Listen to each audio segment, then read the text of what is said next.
রাসূল সাল্লাল্লাহু আলাইহি সাল্লাম বললেন, গলায় তাবিজ ঝুলানো শিরক। মান তাআল্লাকা তামিমা ফাকাদ আশরাকা। কেউ যদি তাবিজ ঝুলায় তাহলে ও শিরক করলো। যে কোনো তাবিজ, যে কোনো মাদুলি, কোরআন মাজিদের আয়াত লিখে তাবিজ ঝুলালে ডবল অন্যায় হয়। কোরআন মাজিদ কারো গলায় ঝুলে পায়খানায় যাওয়ার জন্য আসেনি, গলায় ঝুলে পেশাবখানায় যাওয়ার জন্য আসেনি। যে কোনো অন্যায় করবে কোরআন মাজিদের আয়াত গলায় করে, এটা নয়। এদেশের কোরআন মাজিদের প্রথমে দেখবেন কতগুলি নকশা করা আছে, এই নকশার তাবিজ ঝুলালে এই হয়। এদেশে যারা কোরআন ছাপাচ্ছে, এরকম আকীদা যারা রাখে, এরাও মুশরিক। এই পাতাগুলি ছিঁড়ে ফেলতে হবে। এরকম কোরআন ছাপায় যারা, তাদের বিরুদ্ধে যতদূর শক্তি প্রয়োগ করা সম্ভব তা করার জন্য চেষ্টা করতে হবে। এরা জাতিকে ধ্বংস করছে, আপনাদের ধ্বংস করছে, মুসলমানকে ধ্বংস করছে এক মিথ্যা কৌশলে, শিরক করে, শিরক করিয়ে। বায়ের সাথে পাগড়ি বেঁধে যদি কোরআন মাজিদের আয়াত দিয়ে জুব্বা পরে আল খাল্লা পরে যদি তাবিজ লিখে দেয়, তবুও তা শিরক হবে। সাবধান থাকবেন। রাসূল সাল্লাল্লাহু আলাইহি সাল্লাম বলেন, মান আতা আরফান ফাসালাহু ফাসাদাকা বিমা কালা লাম তুকবাল লাহু সালাতান 40 লাইলা। কেউ যদি কোনো গণকের কাছে যায়, তারপর গণককে কিছু জিজ্ঞাসা করে, আমার টাকা হারিয়ে গেছে দেখেন তো, বা এই জিনিস হয়েছে একটু দেখেন তো, তার বলা কথাকে যদি বিশ্বাস করে, আল্লাহর নবী বলেছেন 40 দিন তার ইবাদত কবুল হবে না, 40 দিন তার সালাত কবুল হবে না। গণকের কাছে যায় যে যারা, তারা মুশরিক। আল্লাহ রাসূল বলছেন, মান আতা আরফান ফাসালাহু।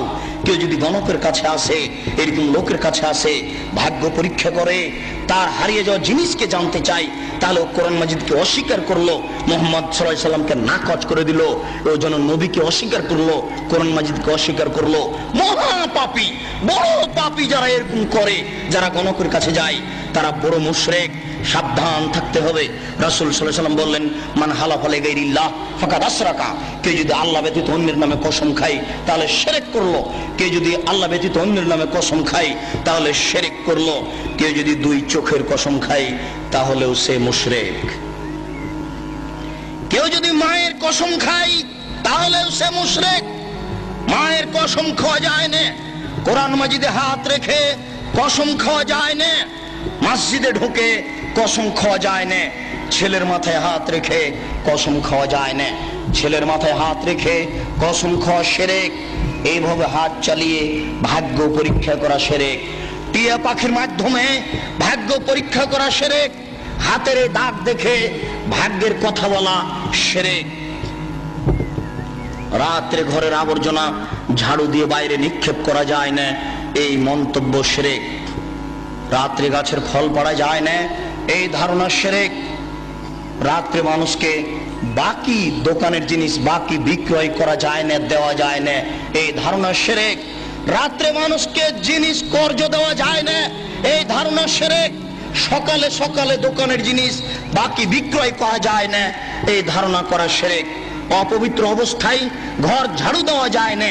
আপনার স্ত্রী, আপনার বৌমা অপবিত্র অবস্থায় ফরজ গোসল না করে ভাত রান্না করতে পারে না, ঘর ঝাড়ু দিতে পারে না, এইগুলি ধারণা করা শিরক। আপনার স্ত্রী, আপনার বৌমা অপবিত্র অবস্থায় ফরজ গোসল না করে সব কিছু করতে পারে, ঘর ঝাড়ু দিতে পারে, ভাত রান্না করতে পারে, ভাতের পাতিল থেকে ভাত বের করতে পারে, মানুষকে খাবার দিতে পারে, পারে না নামাজ পড়তে, সালাত আদায় করতে, পারে না কোরআন তেলাওয়াত করতে, এ ব্যতীত যা কাজ আছে সবকিছুই করতে পারে। দিনাজপুরের জনৈক হেডমাস্টার আমাকে বলছেন, আব্দুল রাজ্জাক সাহেব, একটা গোপন জিজ্ঞাসা আপনার কাছে করছি, মনে কিছু নিয়েন না। আমরা অপবিত্র অবস্থায় রাত্রে ঘুম থেকে উঠে বা বিছানা থেকে উঠে হাতে রুমাল জড়াই। হাতে রুমাল জড়ানোর পরে ওই যে দরজাতে যে খিল আছে, বন্ধ করা আছে খিল, ওটা বুঝেন কি? ওই খিলটা হাতে গামছা জড়ানো অবস্থায় খুলি, কেননা এ হাত যদি কাঠের সাথে লেগে যায় তাহলে কাঠ অভিশাপ করবে। একজন হেডমাস্টারের কি আকীদা! তারপরে বললেন, এই যে বাড়ির বাহির পর্যন্ত, স্যান্ডেল পর্যন্ত চকি থেকে নিয়ে এখানে চটছালা বিছিয়ে রেখেছি, অপবিত্র অবস্থায় যদি পা মাটিতে রেখে দিই তাহলে মাটি অভিশাপ করবে, এই জন্য বিছান থেকে স্যান্ডেল পর্যন্ত চটছালা বিছিয়ে রেখেছি, চটছালার উপর দিয়ে গিয়ে স্যান্ডেল পরবো। একজন মাস্টারের আকীদা এরূপ। এই দেশে এরকম আকীদা চলে। গরুকে লাথি মারা যায় না, এই ধারণা শিরক।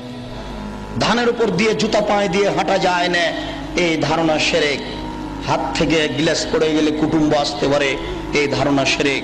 ঘরের উপরে কাক ডাকছে কেউ আসতে পারে, এই ধারণা শিরক। তুলসীর গাছ উঠিয়ে ফেললে বা তুলসীর গাছ ভেঙে ফেললে বা তাতে লাথি মারলে ক্ষতি হতে পারে, এই ধারণা শিরক।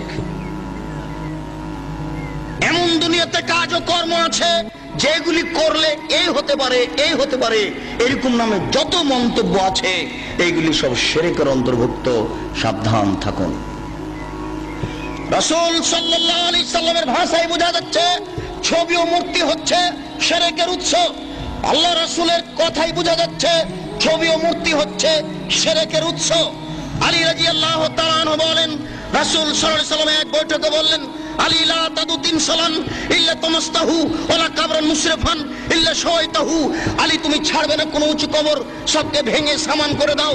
আলী তুমি ছাড়বে না কোনো ছবি মূর্তি, সবকে ভেঙে খান খান করে দাও, চৌচির করে দাও। বাড়িতে যে নেতা নেত্রীর ছবি ঝুলে রেখেছেন, এরকম ছবিকে সম্মান করা শিরক। পিতা মাতার যে ছবি আপনি বাড়িতে ঝুলে রেখেছেন, এরকম ছবিকে সম্মান করা শিরক, ছবিকে মূল্যায়ন করা শিরক।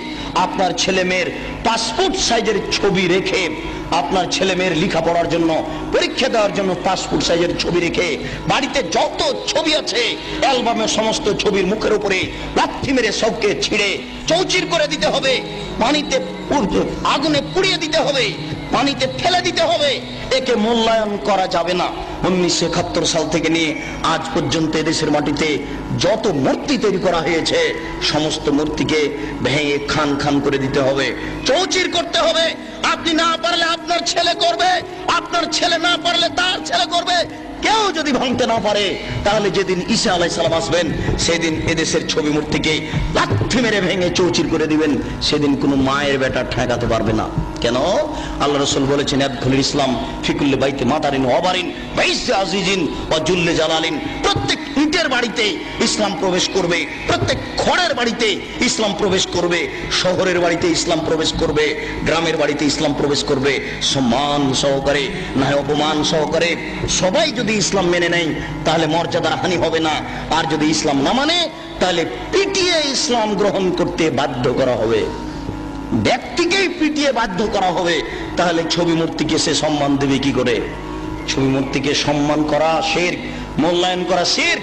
আজ এখান থেকে উঠে বাড়িতে ঢুকে শোকে যে যত পুতুল আছে, যত ছবি মূর্তি আছে, আপনার আমেরিকা থেকে আনা যদি সোনার হরিণ হয়, তবু লাথি মেরে ভেঙে চৌচির করতে হবে। ওকে মূল্যায়ন করা যাবে না। ছবি মূর্তিকে মূল্যায়ন করা শিরক। জন্মদিবস পালন করা শিরক, মৃত্যু দিবস পালন করা শিরক, 16 ডিসেম্বর পালন করা শিরক, 21শে ফেব্রুয়ারি পালন করা শিরক, 26শে মার্চ পালন করা শিরক, পহেলা বৈশাখ পালন করা শিরক, কবরে ফুল চড়ানো শিরক, শহীদ মিনারে ফুল চড়ানো শিরক। 21শে ফেব্রুয়ারি যদি সারা বাংলাদেশের নারী পুরুষ পায়ের জুতা খুলে হাতে ফুল নিয়ে বরকতের কবরে দেয়, শহীদ মিনারে দেয়, তাহলে কি তারা বরকতের 1 পয়সা উপকার করতে পারবে? পারবে না। এই জন্য এরকম জাতিকে আমরা শিক্ষিত জাতি বলি না, এরকম হেডমাস্টারকে আমরা শিক্ষিত বলি না। এরকম জাতির, এরকম হেডমাস্টারের নিপাত হোক, এটাই আমরা চাই। যার দ্বারা জাতি উপকৃত হতে পারে না, যে শিক্ষিত সমাজের দ্বারা জাতি কবরে যায়, জাতির পরকাল হারায়, ওরকম শিক্ষিত সমাজ আমরা চাই না। আমরা চাই শিরক বিদআত মুক্ত সমাজ। যে শিরক বিদআত মুক্ত সমাজে আল্লাহকে সন্তুষ্ট করতে পারবো। অনেক সময় পাপ করলেও আল্লাহ ওরকম অসন্তুষ্ট হন না। শিরক করলে,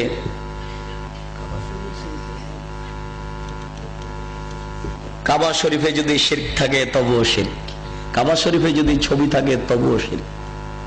পৃথিবীর যেখানেই ছবি থাক না কেন অবশ্যই তা শিরক। যেখানেই থাক না কেন, কাবা শরীফের ছবি মূর্তি ছিল, অনেক মূর্তি ছিল সেখানে।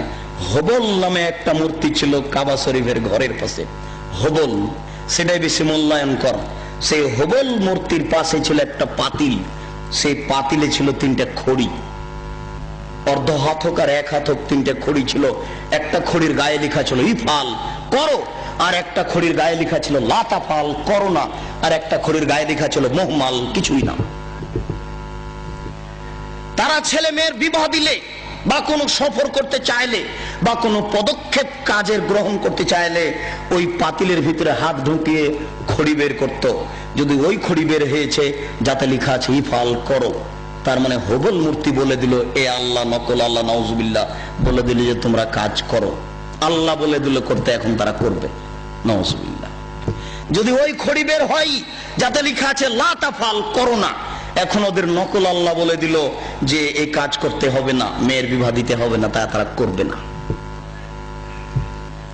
তারা যুদ্ধের মাঠে জয়ী হলে বলতো উল হোবাল, উল হোবাল, এ হোবাল তুমি সম্মানী, তুমি জয়ী, তোমাকে আমরা মূল্যায়ন করি।